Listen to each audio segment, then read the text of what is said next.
Hey guys, बहुत बहुत स्वागत है आपका टेक फेम में। मेरा नाम है मिखिया शेट्टी और iQOO 7 लॉन्च हो गया है चाइना में। ये आता है बहुत ही कमाल स्पेक्स के साथ। देखेंगे इस वीडियो में कैसी स्पेसिफिकेशंस, कैसी प्राइसिंग और बहुत सारी डिटेल्स कहाँ पे, ओनली ऑन टेक फेम।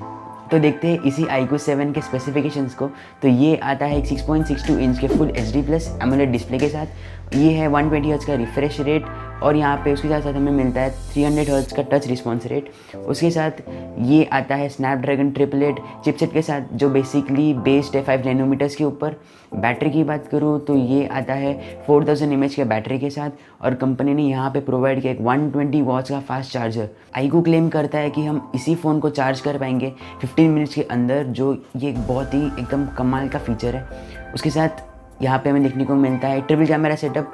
पहला है 48 मेगापिक्सल का स्टैंडर्ड सेंसर, दूसरा है 13 मेगापिक्सल का अल्ट्रा वाइड सेंसर और तीसरा है 13 मेगापिक्सल का एक टेलीफोटो लेंस, जहाँ पे हमें देखने को मिलता है 2x ऑप्टिकल जूम और 20x का डिजिटल जूम। और फ्रंट में हमें देखने को मिलता है 16 मेगापिक्सल का एक स्टैंडर्ड सेंसर। ये एक 5G कंपैटिबल फ़ोन है। ये आता है ब्लूटूथ 5.2 के साथ, वाईफाई 6 अवेलेबल है। और ये अगर मैं बात करूँ सॉफ्टवेयर वाइज तो ये बेस्ड है ओरिजिन OS के ऊपर, बैक्ड बाय एंड्रॉयड 11। अब यहाँ पे उसके साथ साथ HDR10+ का सर्टिफिकेशन भी अवेलेबल है।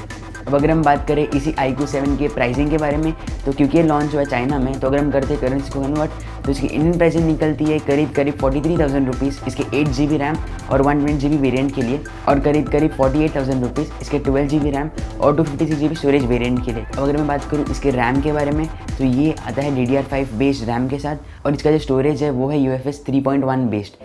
उसके साथ यहाँ पे 2 कलर वेरिएंट्स अवेलेबल है, ब्लैक और ब्लू। अब ये जो iQOO कंपनी है, इसका पेरेंट कंपनी है वीवो, और वीवो ने इसे सॉर्ट ऑफ एक गेमिंग सेंट्रिक फ़ोन के तौर पे प्रेजेंट किया है। इसके प्रीवियस जो फ़ोन्स थे iQOO 5 और उसके पहले के जनरेशन भी, वो सब भी सॉर्ट ऑफ एक गेमिंग सेंट्रिक फ़ोन थे। उसके साथ साथ ये जो फ़ोन है वो आता है एल्यूमिनियम फ्रेम के साथ और एक ग्लास बैक डिज़ाइन के साथ।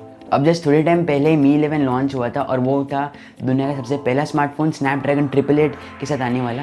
अब ये जो iQOO 7 है, ये है दूसरा स्मार्टफोन इसी स्नैपड्रैगन 888 के साथ आने वाला। अब यहाँ पे अगर हम बात करें स्पेक्स या फिर एक ओवरव्यू के बारे में, अब शायद बैटरी हमें डिसेंट लगे ऑन पेपर, बट क्योंकि यहाँ पे हमें देखने को मिलता है 120 वॉट्स का फास्ट चार्जर जो इस फ़ोन को चार्ज करेगा अराउंड 15 मिनट्स के अंदर, तो यहाँ पे ओवरऑल ये बहुत एक सही स्पेक लगता है उस बैटरी पॉइंट ऑफ व्यू से। उसके अलावा यहाँ पे कैमरा स्पीड डिसेंट है, अच्छा बोल सकता हूँ, क्योंकि यहाँ पे 48 मेगापिक्सल का सेंसर अवेलेबल है, 13 के 2, एक अल्ट्रा वाइड और एक टेलीफोटो अवेलेबल है। उसके अलावा चिपसेट स्नैपड्रैगन 888 अवेलेबल है जो अभी रिसेंटली लॉन्च हुआ था, तो यहाँ पे परफॉर्मेंस तो अच्छी होगी। उसके अलावा यहाँ पे बिल्ड भी अच्छा प्रोवाइड किया है। एक बात अच्छी लगी कि यहाँ पे एल्यूमिनियम फ्रेम प्रोवाइड किया है iQOO ने, तो ड्यूरेबिलिटी के मामले में भी एक डिसेंट या फिर एक अच्छा मूव है। उसके अलावा यहाँ पे एक जो डाउन साइड है वो है इसके OS या फिर इसका सॉफ्टवेयर। यहाँ पे वीवो का ही ओरिजिन OS देखने को मिलता है, जो कहीं ना कहीं इन्हीं चाइनीज़ फ़ोन्स के डाउन साइड्स होते हैं। अगर आप इस चैनल को पहले से फॉलो कर रहे हो तो आपको पता होगा कि ये जो सॉफ्टवेयर है वो कहीं ना कहीं वो लेवल की यूज़र एक्सपीरियंस प्रोवाइड नहीं करते जो उन्हें करना चाहिए। अब सिंपल सी बात है, ब्लोटवेयर्स हो या एड्स हो, ये सब चीज़ें यूज़र्स को कहीं ना कहीं परेशानी करती है, तो ये एक डाउनग्रेड है। बट इसके अलावा यहाँ पे कैमरास अच्छे हैं, जैसे हमने डिस्कस किया, बैटरी अच्छी प्रोवाइड की है। ओवरऑल जो प्राइसिंग है वो भी एकदम एग्रेसिव है। अगर इंडिया में ये प्राइस के आता है तो ज़रूर से बहुत ही एक टफ कंपटीशन होगा यही iQOO 7। iQOO तो अभी जस्ट रिसेंटली लॉन्च हुआ है, बट इसके जो प्रीवियस फ़ोन्स थे वो भी बहुत ही कम्पिटिटिव प्राइसिंग और स्पेक के साथ आ रहे थे, तो ये अच्छी बात है। यहाँ पे स्पेक्स और प्राइस दोनों अगर अच्छे होंगे, स्पेक्स तो अच्छे, अगर प्राइसिंग भी अगर एग्रेसिव होगी तो ज़रूर से iQOO एक मार्क रखेगा। डिस्प्ले की मैंने बात नहीं की, बट डिस्प्ले भी बहुत ही अच्छा है। 6.62 इंच का एक full HD plus AMOLED display देखने को मिलता है, 120 हर्ट्ज़ का रिफ्रेश रेट, तो ऑब्वियसली ये गेमिंग सेंट्रिक फ़ोन है ही, तो ये स्पेक तो बनता ही है। बट फिर वापस आऊँगा उसी पॉइंट पे कि यहाँ पे इसका ऑपरेटिंग सिस्टम है वो कहीं ना कहीं एक डाउनग्रेड है। होप सो बेटर हो फ्यूचर में, क्लीन कर दे UI को, वो एक बहुत एक प्लस पॉइंट होगा आगे आने वाले टाइम में। खैर यही था iQOO का 7।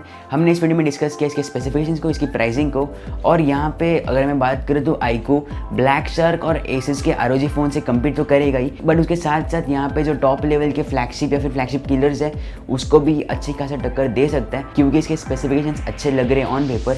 अगर इसकी प्राइसिंग कंपेटिटिव हो, एग्रेसिव हो, तो ज़रूर से मज़ा ही आ जाएगा। मुझे उम्मीद है कि आपको वीडियो पसंद आई होगी, स्पेक्स आपके सामने। अगर वीडियो पसंद है जरूर से इस वीडियो को लाइक करना, इस वीडियो को शेयर करना। आपके लिए इस फ़ोन का हाईलाइट किया था ज़रूर से मुझे नीचे कमेंट करके बताना। मुझे फॉलो करना इंस्टाग्राम पे, और ऐसे ही लेटेस्ट टेक कंटेंट की जरूर से चैनल को सब्सक्राइब कर लेना और साथ ही साथ नोटिफिकेशन बेल को प्रेस करना। Thank you so much for watching, have a great day.